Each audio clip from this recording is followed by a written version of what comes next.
మహిళల భద్రత కోసమే భరోసా కేంద్రమని మహిళలు నిర్భయంగా ఫిర్యాదు చేయొచ్చని ఎస్పీ తెలిపారు. జిల్లాలో భరోసా కేంద్రం ఏర్పాటై 2 సంవత్సరాలు పూర్తి చేసుకున్న సందర్భంగా భరోసా సెంటర్ సభ్యులను కలిసి కేక్ కట్ చేసి శుభాకాంక్షలు తెలిపారు.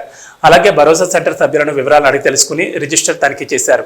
ఈ సందర్భంగా జిల్లా ఎస్పీ డి ఉదయ్ కుమార్ రెడ్డి మాట్లాడుతూ అత్యాచార బాధితులు మహిళలకు అండగా భరోసా కేంద్రం పనిచేస్తుందని, 24 గంటల పాటు మహిళా పోలీసులు అందుబాటులో బాధితులకు భరోసా ఇస్తారని, మోసపోయిన బాధితులు మళ్లీ వంచనకు గురి కాకుండా చూడడం, వారికి తిరిగి స్వేచ్ఛా జీవితాన్ని కల్పించడంలో భరోసా కేంద్రాలు కీలకంగా పనిచేస్తాయని, ప్రస్తుతం ఫోక్సో మరియు క్రైమ్ ఎగ్జానిస్ట్ ఉమెన్కి సంబంధించిన కేసుల్లో సత్వర న్యాయం చేయడం కోసం భరోసా సెంటర్కి బదిలీ చేయడం వల్ల మెడికల్ ఎగ్జామినేషన్, బాధితురాలి వాంగ్మూలం నమోదు, బాధితురాలికి మానసిక దృఢత్వానికి కౌన్సిలింగ్ ఇప్పించడం, 144 సిఆర్పిసి స్టేట్మెంట్ను వీడియో కాన్ఫరెన్స్ ద్వారా నమోదు చేయడం, బాధితురాలికి షెల్టర్ ఇవ్వడం వంటివి కల్పించడం జరుగుతుందని వారు తెలిపారు.